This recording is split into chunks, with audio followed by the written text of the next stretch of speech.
en direct. Merci. Eh bien, bonjour à tous et merci de nous avoir rejoints pour ce webinaire organisé par Smartid. Ce webinaire aujourd'hui portera sur la formation des commerciaux à DHL à travers le test et le challenge. Aujourd'hui, on accueille Clara Loubaïcha et Adrien de Jésus, tous les deux de DHL. Bonjour à tous les deux et merci d'être là. Bonjour. On vous présentera juste après. Juste pour ma part, du coup, je suis Alexandra Lebeau. Je serai votre animatrice du jour et je suis Customer Success Manager chez Smartid. Smartid, pour ceux qui ne connaissent pas, c'est une start-up française qui propose une solution de mobile learning à destination des entreprises pour la formation, l'engagement et l'onboarding des collaborateurs. Un peu plus d'explications sur le déroulé du webinaire. Il va durer 45 minutes. Il sera possible de revisionner pour les inscrits. J'ai un lien de replay qui vous sera envoyé à la fin par mail. Sinon, il sera également disponible sur notre plateforme YouTube avec nos anciens webinaires. N'hésitez pas à poser vos questions dans le chat et nous allons également vous mobiliser tout au long du webinaire à travers des sondages. Vous pouvez y participer sur votre droite. Du coup, pour commencer, je vous propose de faire un tour de table et de vous présenter l'un après l'autre en présentant justement vos missions par rapport du DHL. Bonjour à toutes et tous. Du coup, je me présente, Clara Loubaïcha, 24 ans. Je suis arrivée chez DHL il y a 1 an et demi pour un master commercial marketing et donc je travaille dans le service des ventes, le service de la formation, pardon. Donc je suis formatrice des ventes depuis maintenant 1 an et demi. Et je passe la main à mon collègue Adrien. Donc, bonjour à tous, Adrien de Jésus, donc comme vous pouvez le voir, chef de projet vente. Donc vraiment tout ce qui va tourner au niveau du support de vente. Ça fait bientôt 1 an que je suis sur ce poste et avant j'étais plus sur la partie service client. Merci à tous les deux du coup pour cette présentation. Je vous propose maintenant de rentrer dans le vif du sujet, sans plus attendre. Vous êtes tous les deux en charge de la formation justement commerciale chez DHL. Est-ce que vous pouvez justement nous expliquer quels sont les défis que vous rencontrez pour développer les performances de vos commerciaux? Alors du coup, quand on parle de performance, donc nous on se base sur des défis, justement des challenges. Donc pour tout ça, on a besoin déjà que ce soit vivant. Donc juste pour donner un peu plus de précision, donc nous on a une base de commerciaux qui est assez diverse. Donc on n'a pas de distinction par exemple B2B, B2C, etc. Donc on va avoir une partie de commerciaux qui sont sédentaires, donc qui vont être répartis principalement sur 2 sites. Donc on est présent en Île-de-France sur le Bourget et dans la région lyonnaise sur Lyon. On a aussi des commerciaux terrain, donc là qui vont être un peu partout en France, et des commerciaux grands comptes qui vont être aussi un peu partout en France. Donc on voit que déjà au niveau des challenges, de l'animation, de la diffusion de l'information, donc nous on va avoir cette difficulté entre guillemets que tous les commerciaux ne se connaissent pas forcément, ne travaillent pas forcément en direct et n'ont pas les mêmes fonctions. Donc c'est pour ça qu'au niveau de nos défis, justement on va essayer d'être dans l'animation, de leur donner des objectifs communs. Donc on va utiliser ce qu'on appelle en général les challenges SMART. Donc qu'est-ce que c'est les challenges SMART? Justement, c'est de faire en sorte qu'il y ait un défi spécifique, donc ils savent sur quoi ils doivent travailler, comment le faire, qu'il soit mesurable, donc qu'ils aient bien des quantités, des données qui puissent mesurer justement l'objectif, que ce soit atteignable. Donc si on donne des objectifs aux commerciaux, c'est qu'ils puissent par la suite le réaliser. On ne donne pas des chiffres juste pour donner des chiffres. Il y a vraiment du sens derrière. Que ce soit réaliste, donc encore une fois, ça se rejoint avec la dimension atteignable. Et enfin, que ce soit précisé dans le temps. Donc là, juste pour vous donner un peu plus d'éléments, donc on a actuellement un défi qui est sur 12 mois, donc qui s'appelle Gatekeepers. Donc on est un peu les gardiens de nos clients. Donc justement, il y a plusieurs points que nous, on monitore. Donc il y a la croissance et le revenu de notre activité.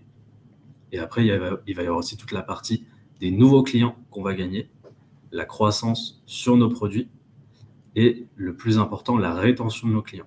Parce que du coup, on essaye toujours de gagner des parts de marché, mais le plus important, c'est de garder nos clients satisfaits et contents.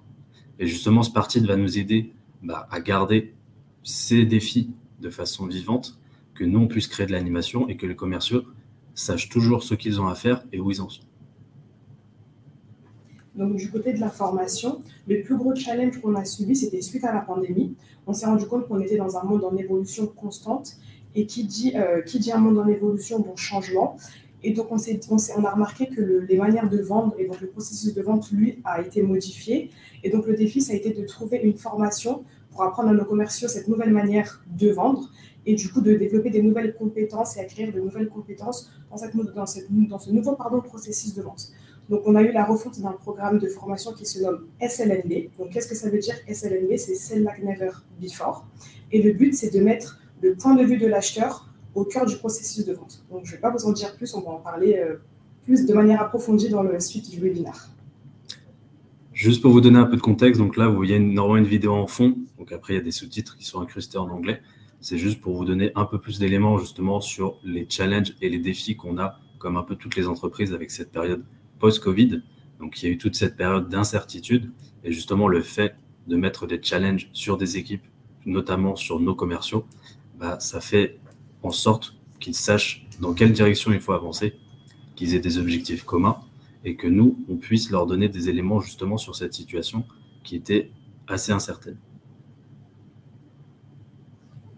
Merci à tous les deux du coup, pour ces éléments. Du coup, justement, Clara, tu nous parlais de cette formation commerciale. Quelles en sont précisément les modalités Il faut savoir que depuis cette pandémie, la plupart de nos formations ont lieu à distance. Donc SLNB, c'est un programme, on peut dire que c'est un programme lancé de manière virtuelle. Donc il a un portail dédié sur lequel on retrouve toutes nos sessions de formation, donc SLNB. Ces sessions, en fait, s'étendent sur 2 heures et du coup ont lieu tous les 1 mois et demi. En fait, c'est des sessions d'équipe. Donc comme l'a dit mon collègue, ce sont les commerciaux en fait qui s'affrontent en équipe via ces sessions-là. Et donc, en fait, SLNB est un programme qui s'étend du coup sur 1 an et demi, dans lequel ils vont avoir plusieurs modules tels que le storytelling, le sens des affaires. Donc, vraiment apprendre à vendre d'une nouvelle manière de vente, du coup, avec le point de vue du vendeur dans le cœur, en fait, de cette vente-là. Donc ensuite, ça, c'est vraiment, en fait, cette formation, elle est vraiment faite pour les commerciaux. De manière un peu plus générale, on a notre induction commerciale. Donc, c'est une formation qui accueille les nouveaux entrants. Donc, chez nous, elle se nomme la Sales Induction. Elle a lieu chaque mois. On a un niveau 1 qui a lieu, donc je vais vous donner un exemple, pour le mois de janvier 2023. Et on a le niveau 2 qui suit, du coup, pour le mois de février. Et donc, en fait, son but, c'est d'onboarder, du coup, les nouveaux entrants. On a fait le choix d'avoir cette formation de manière très rapprochée et elle a lieu très rapidement après l'arrivée du nouvel entrant pour qu'il soit le plus aguerri de la machine DHL et qu'il ait le maximum d'informations pour sa prise de poste. Et on a aussi un site hébergeur du coup de formation donc, qui se nomme My Talent World sur lequel on a énormément de formations. Et là, ce n'est pas uniquement dédié à la force de vente, mais tout le monde peut y avoir lieu. Tout le monde peut avoir accès. Pardon. Au niveau de la formation, donc c'est quelque chose qui est très important, pas seulement chez DHL, mais dans toutes les entreprises. Donc, si les forces commerciales ou les autres équipes ne sont pas correctement formées, donc forcément, il y a des choses qu'ils ne vont pas savoir. Ils vont peut-être moins bien gérer ensuite leur activité. Donc, la formation, et surtout chez ADSL, c'est quelque chose qui est capital. Donc, après, au niveau de la formation, donc, il y a la partie, comme vous dit Clara, qui est vraiment processée avec nos informations, donc plus sur les outils DHL, sur nos méthodes de travail. Et puis après, il va y avoir toute la formation justement plus informelle, et notamment ce qu'on va faire aussi via l'outil Spartid, donc de donner des informations peut-être moins connues sur notre secteur, sur notre domaine d'activité. Donc par exemple, avec les défis récents, notamment la guerre en Ukraine, les crises de l'énergie, donc il y a des secteurs qui vont être plus ou moins impactés, plus ou moins attractifs. On prend par exemple une difficulté actuelle, la dévaluation de l'euro sur le dollar. Justement, nous, dans notre secteur d'activité, justement, ça peut faire de la compétitivité pour les entreprises françaises. Et par exemple, pour les commerciaux, ça va être un challenge d'aller gagner des parts de marché sur les exportateurs français parce qu'au niveau des États-Unis, la situation va être plus attractive. Donc, notamment au niveau des modules Spartid, donc on va donner en général une moitié de contenu très processé et directement en lien avec les outils et les méthodes DHL, et une autre moitié qui va être plus sur les actualités et les opportunités qui sont possibles pour les commerciaux. Très bien. Et juste, Clara, vous nous avez parlé de SNLB et vous avez dit ensuite que vous aviez justement tout un processus d'onboarding. Est-ce que vous pouvez nous détailler un peu plus comment se structure justement cette formation SNLB? Combien de temps ça prend à peu près dans l'année et quels sont les grands temps forts de cette formation justement pour compléter ce que vous disiez? Alors, le programme SLNB, lui, s'étend sur 1 an et demi. Donc, c'est un programme qui dure sur 1 an et demi. Et en fait, ce sont des sessions d'équipe de 2 heures qui ont lieu tous les 1 mois et demi à peu près, donc via ce portail dédié. Et donc, en fait, on a des sortes de battles dans lesquels on va poser des questions à nos commerciaux pour voir s'ils ont validé ces acquis-là. il faut savoir qu'au bout de ces 2 ans et demi, en fait, on a un événement qui s'appelle BIAT, donc Bringing It All Together.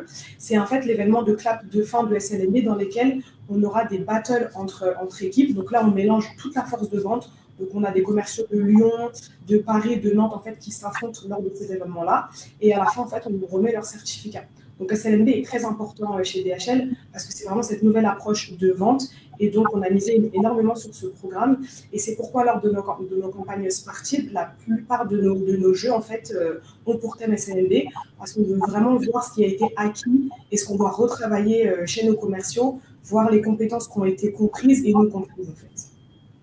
D'accord. Et ça, c'est bien en France, sur le territoire français que se déploie ce SNLB, pas au territoire européen ou international. Sur le territoire français. Donc, SLNB s'étend aussi sur le territoire à l'Europe, mais du coup, chaque service de formation, donc je vais vous donner l'exemple pour la Belgique, s'occupe aussi de la partie SLNB, mais en Belgique. D'accord. Très bien, merci pour ces précisions. Pour justement, vous avez dit parler des parties de formation que vous travaillez avec Spartid. La formation de vos commerciaux dans ce contexte, qu'est-ce que vous avez mis en place depuis que vous avez lancé Spartid? Et est-ce que vous pouvez justement rebondir sur le rythme que vous avez justement à poser avec Spartid aujourd'hui? Alors du coup, justement, comme c'est indiqué, on est sur une campagne toutes les 3 semaines. Donc comme ça, on essaie de garder un rythme qui est acceptable par les commerciaux et qui est surtout connu. Donc on essaye de créer un événement à chaque campagne. Et pourquoi une toutes les 3 semaines? Parce que justement, en général, les campagnes sont sur une semaine avec des extra days. Et puis en général, pour ceux qui le font dès le début, ça leur laisse 2 semaines, entre guillemets, pour se reposer, pour digérer l'information, pour aussi se renseigner de leur côté. Donc vu qu'il y a une partie, comme on le disait, plus sur les process DHL et une partie plus sur l'actualité, justement, faire en sorte qu'ils aient toujours les dernières informations. Donc après, on les motive aussi avec des informations, que ce soit via Spartid ou via nos outils directement, donc des mailings Outlook ou des informations en réunion équipe. Et puis aussi toute la partie motivation. Donc on peut voir qu'il y a des goodies qui sont envoyés aux gagnants, donc sur un certain nombre de campagnes pour créer encore plus de motivation et encore plus de challenge. Donc rajouter cette partie incentive. Et on voit que du coup, sur 110 joueurs depuis la première campagne, donc qui était en avril, donc on a un taux moyen d'exposition de 80%. Donc voilà, on a une base qui est solide de commerciaux et de joueurs sur l'application. Et justement, notre but, c'est de toujours faire de l'animation positive, dynamique et qu'on garde ces joueurs. Très bien, merci. Juste pour préciser quelques données que tu viens de partager, Adrien, et ceux qui ne sont pas familiarisés. Une campagne, qu'est-ce que c'est? C'est un temps fort de formation où pendant une semaine, vous allez pousser 3 à 4 questions par jour pendant 5 jours. Et c'est là où vous justement déployez votre formation. Et autre précision, et après Clara, je te laisserai rebondir sur les propos d'Adrien. Le taux d'exposition, qu'est-ce que c'est? C'est la moyenne que les joueurs ont joué, les contenus qui leur sont poussés sur votre campagne justement. Est-ce qu'ils ont joué l'entièreté de la campagne ou non? Avoir 80% de taux d'exposition est un très bon résultat, comme le disait Adrien, parce que nous, en moyenne chez Spartid, le taux moyen est de 60-65%. Donc, les contenus sont vraiment très qualitatifs, je le redis devant tout le monde cette fois-ci. Mais voilà, c'est pour ça qu'effectivement, vos clients, vos joueurs sont très engagés dans vos campagnes. Et donc, Spartid aussi nous a permis de savoir ce qui n'était pas acquis en fait chez nos commerciaux, pas uniquement concernant SLNB, mais aussi sur d'autres métiers qui sont présents chez DHL. Je vais prendre un exemple pour le pricing. En fait, le pricing s'occupe de faire des grilles tarifaires personnalisées pour les clients. Et cela nous a permis de savoir ce qui était plutôt acquis, donc vers qui se tourner pour faire cette grille tarifaire, comment procéder. C'est grâce à Spartid qu'on s'est rendu compte qu'il y avait certaines informations qui n'étaient pas totalement acquises chez nos commerciaux. Et grâce à ce jeu, ça nous a permis du coup de retravailler dessus lors de nos formations pour les commerciaux. Donc, voilà, je vais juste rebondir sur ça. Très bien. Adrien, vous nous avez parlé que vous faisiez des réunions d'équipe. Si je ne dis pas de bêtises, c'est aussi par ces réunions-là que vous avez déployé la solution auprès de vos équipes. On a fait même un lancement spécifique auprès de vos managers. Je vous laisse peut-être en reparler. Oui, alors on en reparlera pour le futur de notre application Spartid au niveau de DHL et de nos commerciaux. Donc en fait, comme j'ai dit plus tôt, on a vraiment créé un événement de base pour motiver les commerciaux qu'ils aient la connaissance de cette application et qu'ils aient envie de jouer. Donc en fait, on s'est basé sur la structure hiérarchique. Donc on est basé en fait par les managers de vente. Donc, vu que je vous ai dit que les commerciaux sont répartis un peu sur toute la France, donc ils ont pour chaque secteur des responsables régionaux des ventes. Et donc, en fait, voilà, on a créé l'événement en passant par eux pour donner l'information, qu'ils redescendent à leurs équipes et justement qu'il y ait ensuite toute la partie de challenge. Donc, vu qu'on est sur des commerciaux, bah, c'est peut-être plus simple parce que c'est déjà des personnes qui vont aimer le challenge, aimer le résultat. Et donc, voilà, en fait, on s'est appuyé vraiment sur le responsable pour redescendre l'information et qu'on ait une base de joueurs importante. Très bien. Je ne vais pas trop en dire puisqu'on a une vidéo démonstration qui arrive juste après et vous en verrez quelques extraits. Mais Clara et Adrien, vous êtes les principaux créateurs des contenus que justement vous poussez dans l'application. Vous avez commencé à en parler, mais est-ce que vous pouvez préciser un peu plus comment vous créez vos contenus justement tu parlais de l'actualité, il y a aussi des éléments de formation, mais comment vous vous répartissez, comment vous créez justement ces éléments-là et comment vous décidez qu'est-ce que vous déployez et à quel moment justement? Bah, alors du coup, moi je vais encore parler de SLLB, décidément je vais en parler énormément. Donc majoritairement quand on a lancé les campagnes, on a décidé de se focus en fait sur SLLB. Comme je vous ai dit, il y a l'événement de CLAP de fin BAT qui arrivait. Donc on a décidé de faire majoritairement des jeux sur ce thème-là afin de valider, enfin de voir les acquis validés. Et du coup on faisait 10 contenus par rapport à ces jeux-là. Et ensuite, en fait, sur le long terme, on s'est dit, on va toucher un peu à tout. Donc, on a fait des contenus sur la concurrence, parce que la concurrence est très importante chez DHL.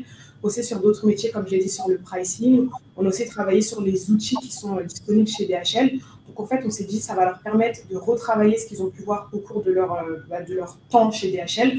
Qu'on soit là depuis 10 ans, 2 mois ou 1 an, on a toujours besoin de revoir ce qu'on a pu acquérir par le passé. Et donc, Sparkid a été l'outil qui nous a permis de travailler cela.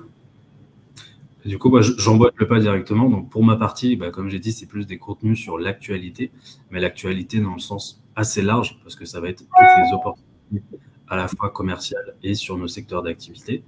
Donc, j'aimerais aussi remercier, elle est pas parmi nous aujourd'hui, mais Sabrina, mon alternante, parce que justement, c'est aussi une partie que moi, j'ai déléguée en partie.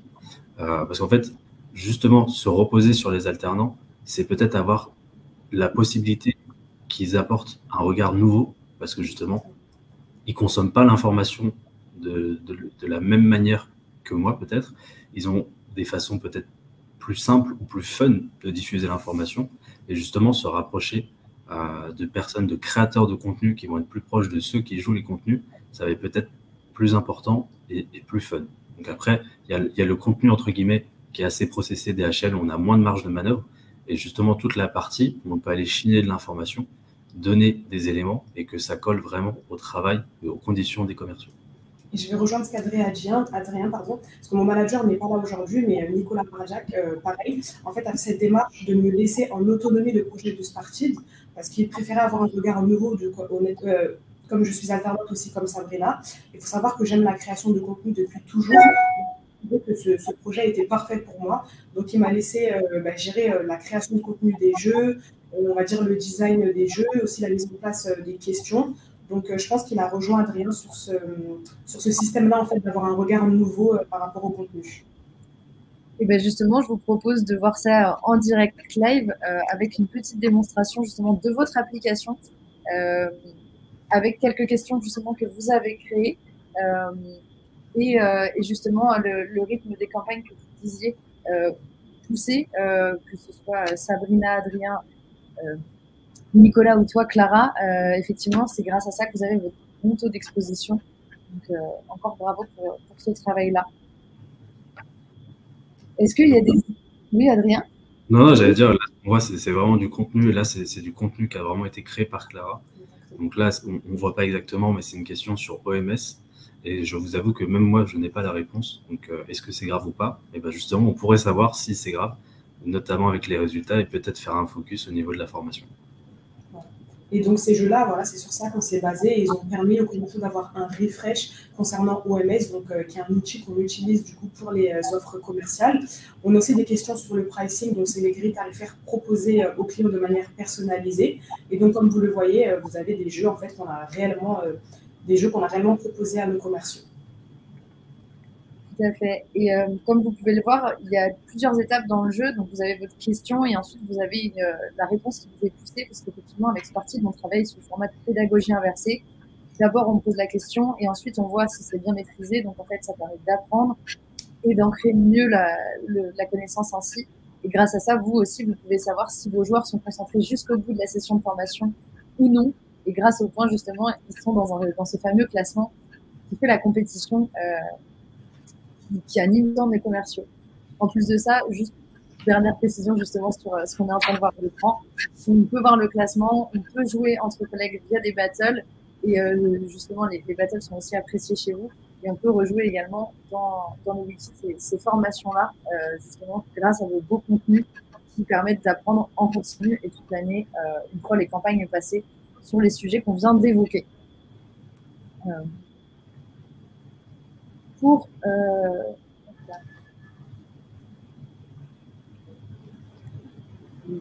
voilà, merci, pardon. Comme on le sait justement dans les challenges, c'est très important de mobiliser vos équipes.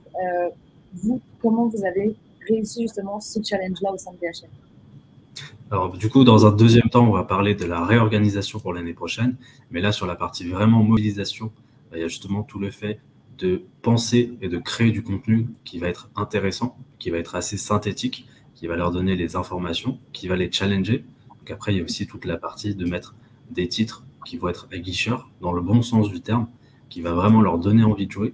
Toujours, encore une fois, de créer l'événement, donc avec les récurrences, les campagnes toutes les 3 semaines, les rappels, que ce soit par mail, via l'application, que les managers descendent l'information et qu'en fait, voilà, il y a toujours cette routine et notamment la partie challenge, parce qu'on l'a peut-être pas assez dit, mais tous les contenus Spartid qu'on fait, ça leur permet aux commerciaux par équipe de gagner des points et ces points vont les aider à peut-être gagner le plus gros challenge Gatekeepers que je présentais en début de présentation. Et à la clé, il y a un week-end dans une capitale européenne à gagner. Donc, c'est quand même pas rien. Il y a vraiment un enjeu derrière. Et donc après, voilà, ça fait aussi partie des résultats de notre groupe, de notre entreprise. Donc, si l'entreprise est profitable, les clients sont satisfaits, on a une meilleure qualité de service et tout est positif. Donc, je pense qu'Adrien, mais on utilise énormément, et je voulais souligner ça, en fait, notre canal interne. Donc, nous, on utilise énormément Teams chez DHL. Et donc, pour mobiliser les équipes, on a des communications qu'on fait via Teams, en plus de l'emailing, donc on les prévient. Et aussi, Spartid a mis en place, en fait, des breaking news. Donc, on a la petite notification qui arrive sur le téléphone pour savoir que le jeu arrive. Et ça aide énormément aussi pour mobiliser les équipes. Après, on a une chance, justement, vu qu'on est sur une base de commerciaux, notre communication, on peut les challenger. Donc, en général, après 2 jours de campagne de modules, donc on fait un petit mailing à tous ceux qui n'ont pas commencé pour leur dire, voilà, vous n'avez pas joué, c'est le temps de gagner des points, on compte sur vous. Et donc, voilà, on essaie de les challenger et s'ils aiment le défi, en général, ils répondent assez vite et le taux de participation remonte en flèche. Et si je ne dis pas de bêtises, aussi à la fin de chaque campagne, vous poussez des breaking news spécialisés justement pour annoncer les résultats de chaque campagne, qui permet aussi de remobiliser et de rebooster les joueurs pour les prochaines qui s'en suivent. Donc vous avez vraiment une communication continue sur toutes vos plateformes que vous utilisez. Adrien, justement, tu nous parlais de ces ambassadeurs. Il me semble que c'est dans la question suivante que je vais te poser. Comment aujourd'hui vous voyez la suite pour DHL, pour le challenge de vos commerciaux, justement? Alors vraiment au niveau de l'animation et du dynamisme des campagnes, donc on va peut-être repenser le modèle de nos ambassadeurs, donc ceux qui vont peut-être challenger leurs équipes et pousser un peu plus les modules Spartid. Donc je remercie déjà tous les ambassadeurs actuels qu'on a parce qu'ils ont fait un bon travail. Mais en fait, on va peut-être se détacher d'une organisation structurelle hiérarchique classique et justement en fait peut-être se baser au niveau même des joueurs, des équipes en elles-mêmes sur 1-2 personnes qui vont dans un premier temps être des personnes volontaires qui veulent vraiment pousser ce challenge ou alors des personnes qui sont identifiées par les équipes comme des moteurs et justement se rapprocher entre guillemets des équipes terrain et des équipes de joueurs pour que l'animation vienne d'eux directement et que vu que c'est un challenge par équipe, que l'équipe soit moteur et qu'il y ait vraiment de la compétition inter-équipe pour gagner le plus de points possible. Donc, pardon, Alexandra. Non, vas-y, Clara, vas-y. Je sais que j'allais rejoindre aussi parce qu'il faut savoir que le mobile learning fait aussi partie de cette nouvelle approche de vente. Donc, c'est une manière, c'est un apprentissage ludique qui reste dans les esprits. Et de notre côté, du coup, pour l'induction commerciale, donc, qui est la formation qui accueille les nouveaux entrants, on souhaiterait utiliser Spartit, enfin, ce serait super bien d'utiliser Spartit parce qu'on fait énormément de quiz, énormément de jeux pour savoir ce qui a été acquis lors des présentations par les intervenants. Donc, ce serait un outil qui serait totalement serviable pour l'induction commerciale. Donc, au-delà des sales, on pourrait même utiliser Spartit pour un déploiement dans d'autres départements. Très bien. Du coup, pour comprendre, Adrien, vous, ce que vous venez de dire, c'est que potentiellement, les joueurs ne seraient plus forcément rattachés qu'à leur manager, mais vraiment à des équipes qu'ils auront eux-mêmes choisies. Donc, en plus de ça, ça pourrait croiser les commerciaux sur tout le territoire et pas forcément sur la région sur laquelle ils sont embarqués. C'est bien ce que j'ai compris. Du coup, ça pourrait en plus de ça mobiliser vraiment tout le territoire et potentiellement, si le déploiement en Europe, sur toute la zone ou toute l'international, ça pourrait aussi grandir en ce sens-là. Arrêtez-moi si je me trompe à l'avenir. Mais ça pourrait être considéré dans ce sens-là par la suite. Alors, international, ça, ce serait vraiment la next step. Là, pour l'instant, on est vraiment sur des équipes qui vont être plus challengeantes et plus motivées. Vraiment, c'est le mot. Et donc, voilà, ça, c'est l'organisation qu'on essaye de retravailler, de repenser. Donc, voilà, faire en sorte que ce soit pas seulement de l'information, que ce soit vraiment un challenge et que, voilà, même s'il y a des choses à gagner derrière, que le but, ce soit déjà de participer, d'avoir les informations, parce qu'au final, on est tous gagnants, que ce soit DHL, que ce soit nos clients, que ce soit nos collaborateurs. Et ça, c'est quelque chose auquel on apporte beaucoup d'importance. Très bien.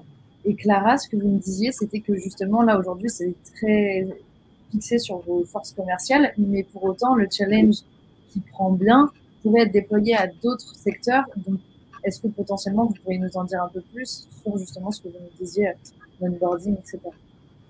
Alors, ça pourrait être déployé à d'autres secteurs. Je pense notamment au marketing qui fait énormément de jeux via notre canal interne Teams. Et du coup, Spartit pourrait challenger, du coup, leur être utile pour challenger toute la force de DHL. Parce que le marketing, c'est pas uniquement dans la direction des commerciaux. En fait, ça touche tout le monde. Et du coup, nous, voilà, sur l'induction commerciale, on a pas mal de quiz qu'on fait pour les nouveaux entrants, pour voir ce qui a été acquis, voir les modules qu'on doit retravailler avec eux. Je pense que Spartit peut être un outil qui nous aide totalement. Et puis Spartit nous a aidé parce qu'il faut savoir que, comme je l'ai dit précédemment, moi je suis dans le service formation et du coup Adrien est lui chef de projet vente. Et du coup, en fait, Spartit nous a un peu réunis. Du coup, donc ça nous a aidé à mutualiser en fait nos deux jobs, on va dire, pour servir le business. Donc si ça a pu fonctionner du coup, pour nos deux services, ça peut fonctionner pour d'autres départements chez DHL. D'accord, très bien. En tout cas, merci d'avoir pu faire justement cette fusion, d'avoir porté ce projet au sein de DHL, parce que vous en avez fait une belle réussite. Et justement, vous venez de nous le dire, il y a aussi un très bel avenir pour la suite, pour 2023 et les années à venir. Je vais passer aux questions et remarques. Est-ce que nous avons des questions dans le chat? Je ne vais pas familiariser avec ça encore, mais n'hésitez pas si vous avez des questions ou des retours. Adrien ou Clara, est-ce qu'il y avait des éléments que vous souhaitiez compléter sur ce que vous avez dit et qu'on n'a pas encore peut-être abordé lors de ce webinaire? Alors justement, comme je l'ai déjà un peu évoqué, on a un gros focus, donc une grosse pression, entre guillemets, positive d'avoir une satisfaction client et une satisfaction collaborateur. Donc pour la satisfaction client, on a déjà des enquêtes qui sont menées, on a des résultats qui sont assez précis. Et justement, cette partie qui va être nouvelle, qui va être plus adaptée et plus fun pour les commerciaux, ça va aussi nous permettre de récolter des feedbacks, de cette utilisation, de ce mode d'information qui est diffusé. Parce que j'imagine que si on se met dans leur peau, entre une formation qui est très cadrée, Teams, même de 15 ou 30 minutes, et ces petits modules qui sont tous les jours assez rapides, assez simples, assez fun, je pense que leur choix est assez vite fait. Et justement, au niveau de la satisfaction collaborateur, ça va nous permettre d'être une entreprise qui est toujours positive, qui est toujours attractive. Et ça, c'est vraiment un de nos chevaux de bataille. Justement, oui, Clara. On a tellement de choses. Comme l'a dit Adrien, on souhaite pas engorger nos commerciaux d'information et donc l'apprentissage ludique et du coup leur donner les infos mais de manière dynamique et qu'ils ne se sentent pas obligés d'y répondre. Ça a été un défi aussi pour nous deux. Et donc, je pense que c'est un défi qu'on a assez bien géré grâce à Spartit. Merci pour ces interventions. Et justement, ça permet de rebondir sur une question qui va compléter un peu votre intervention. On nous demande comment est-ce que vous arrivez à mesurer justement le résultat de ce challenge. Du coup, il y a plusieurs paramètres. Il va y avoir déjà la participation de nos équipes. Donc, plus il y a de participation, plus ça va être positif parce que plus on aura de résultats. Donc, après, il va y avoir au niveau de Spartid, donc les résultats par question. Donc, on peut voir qu'au niveau de nos modules, par exemple, si tout à l'heure, Clara parlait d'une question sur MS que moi-même, je n'ai pas la réponse. Donc, si tout le monde a une mauvaise réponse et que peut-être ce point n'a pas été assez clair, assez présenté, et puis à la fin des modules, en général, nos participants peuvent laisser justement un feedback positif ou négatif à la fois sur l'application et à la fois sur les modules. Et justement, ça peut nous aider. S'ils nous disent que l'information n'est pas claire ou que la question n'est pas claire, nous, on va pouvoir retravailler ça de notre côté et toujours faire en sorte de diffuser du contenu positif et qualitatif. Très bien. Merci à tous les deux. Merci à tous les participants également à ce webinaire. J'espère que vous avez apprécié comme moi ce webinaire organisé par Spartid. Encore une fois, vous pourrez le retrouver en replay qui vous sera envoyé par mail à la fin de justement cet événement et également sur notre YouTube avec l'ensemble de nos autres webinaires. N'hésitez pas à faire une demande de démonstration de Spartid via un pop-up qui va bientôt s'afficher sur votre écran. Clara, Adrien, encore une fois, merci pour votre intervention et merci à tous pour cette. Ah, attendez, je crois qu'il y a une question, une dernière question. Alors, attendez, avant de clôturer. Laurence nous demande si certains petits malins misent tout sur le fait de répondre vite et de gagner des points avec la question « Pensez-vous avoir bien répondu ?» à laquelle ils répondent non. Ce qui leur fait gagner des points et leur permettre de bien se positionner dans le classement global. Comment gérez-vous cela et comment le contourner? Du coup, je réponds de façon très claire. On a peut-être la chance d'avoir une base de commerciaux qui est très honnête et très gentille. Donc, je n'ai pas décelé de fraude, entre guillemets, ou de tentative de gagner des points avec un but malveillant. Donc, on n'a pas eu de cette problématique. Et peut-être, justement, le but, c'est de mettre des questions qui sont assez accessibles pour qu'il n'y ait pas de tentation de truander, entre guillemets, la réponse. Et pour compléter votre réponse, Laurence, en tout cas, n'hésitez pas, sachez que plus on répond bien, plus on aura de points comparé à justement ces petits malins qui, eux, n'auront que les points bonus. Les personnes les plus concentrées et les plus assidus auront un meilleur score dans le classement, quoi qu'il en soit. Mais effectivement, vous avez la chance, Adrien et Clara, de ne pas être confrontés à cet élément-là. Je vous en prie, Laurence. Si on n'a pas d'autres questions, en tout cas, je vous remercie. Et encore une fois, n'hésitez pas, vous aurez le lien du replay par mail, à disponibilité sur notre YouTube. Et vous avez justement ce fameux pop-up qui a dû apparaître sur votre écran. Donc, si jamais vous êtes intéressé, n'hésitez pas à cliquer dessus. On reviendra vers vous par la suite. Merci à tous et très bonne journée. Merci. Bonne journée.